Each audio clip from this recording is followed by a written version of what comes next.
looked right at me. I mean, dead at me. She stopped on her bike and said, "I'm gonna effing kill you." And that's when it dawned on me, when it was just like, all right, maybe I'm really in danger now. The Perryman family lives in the quiet Chicago suburb of Streamwood, Illinois. Mark and Deb have 3 girls, Dana, Jenna, and Hannah. We're very close. We're always busy. We're always doing something. We actually like to be outdoors more than we like to be indoors. The youngest girls look up to their fun-loving big sister, Hannah. She always was loving, and like we always hung out and stuff, and we always played together.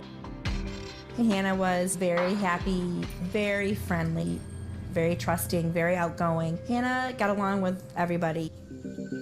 That is until 11-year-old Hannah and 9-year-old Jenna meet Karen, a girl who lives around the corner. Karen was just odd. That's just the only thing I can really say. It's just kind of like one of those people you meet that you know are just weird. Karen wanted to play games like bar, where we'd pretend that we were drinking and smoking cigarettes and hanging out with our boyfriends. The girls tell their mother about the games, but Deb encourages them to give Karen a chance.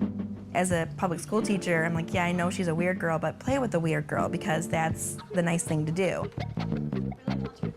I was just like, all right, I'll give the girl a chance. One day, Karen invites Hannah and Jenna to a sleepover at her house. The girls reluctantly agree. So we walked to her house, we got inside, everything was normal. But when the party moves to Karen's bedroom, the girls become uncomfortable. We were starting to watch a movie, and it was kind of a weird movie. Then, the unthinkable happens. She was bigger than me. She just was very intimidating and scary. It was just hard to get away from her. And then she assaulted us. I was just like numb. I just tried to shut my mind off. After the assault, Karen warns the girls to keep quiet. She said, "I'm gonna kill your dogs if you tell anyone." And of course, I'm not gonna say anything. In the morning, the girls leave the house confused and scared. I remember the walk, like out of her room, down the hallway and down the stairs and out the door. And it was a really long walk. I was just like, what am I gonna say to my parents? Because I don't wanna hurt them and I don't wanna make them feel like it was their fault. I think there's several reasons Hannah and Jenna were reluctant to tell their parents. First of all, it's horribly humiliating. It's embarrassing. You don't want to go there with your parents. But secondly, they've been threatened. And this girl has already kind of dominated them and scared them, and they don't know what she's capable of. We don't know what she's capable of. At first, the girls say nothing about their ordeal. But a few days later, they tell their mother what happened. Hannah and Jenna were having a conversation that they were trying to keep quiet. And then Jenna said to Hannah, you know, tell mom what happened. When I told my mom, she just kind of looked at us in disbelief, like she blamed herself. And that's kind of one of the things I was afraid of happening. I was like, how could this be? How'd this happen? I was mad at myself for letting them go. I'm so sorry. I sat down with them and got as many details as I could. I wanted to know what happened, but I didn't want to traumatize them. Deb calls the Streamwood Police Department and reports the incident. They came to our home. After they talked to us, they did go to Karen and her family. And she admitted everything pretty quickly. I expected her to get some punishment, you know, because that wasn't right what she did. Anytime you get this type of reprehensible behavior in such a small child, such a young person, it's just harbinger for horrible things to come. She's on a bad track very early on. To me, this is the making of a very dangerous mind. In closed court proceedings, Karen accepts a plea deal. She will maintain a clean criminal record, but she must undergo 6 months of therapy. we really thought, okay, then everybody's gonna get the help that they need. Karen never follows up on her threat to harm the Perryman's dogs. And in July of 2005, she completes her therapy. We kind of thought, all right, everything's gonna be great.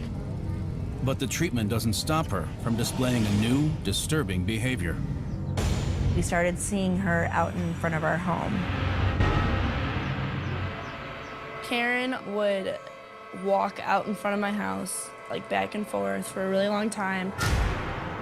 She'd yell, make animal noises, stare up at the house for like 2 hours.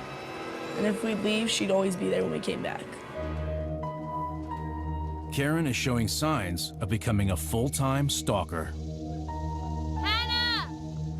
For me, this is scary because she commits this assault and then she begins stalking the victim. This particular case is different because not only is the stalker extraordinarily young, but the victim is as well. You don't normally get stalkers or victims of stalking who aren't adults. It happens, but it's rare to see it. Hannah! She was definitely focused in on Hannah. I don't know why she chose Hannah as her target. I think maybe because Hannah told, but it wasn't really Hannah that told, it was both of us. I don't know.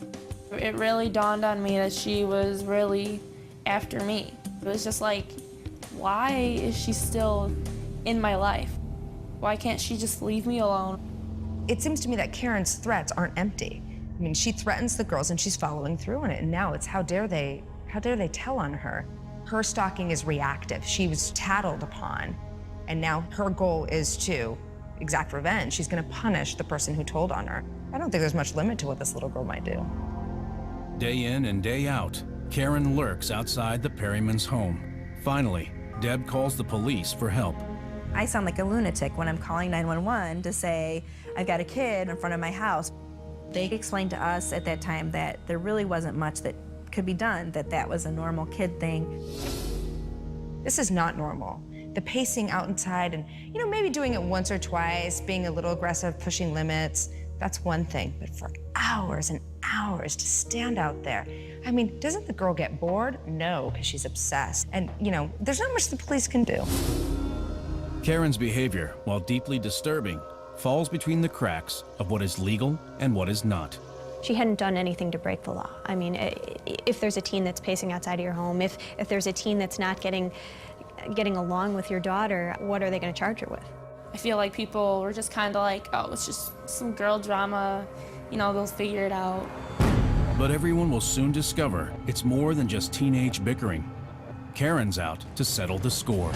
It could be a thunderstorm, it could be a blizzard, and Karen's out in front, looking at her house. She's already hurt my kids once, and I don't know what she's capable of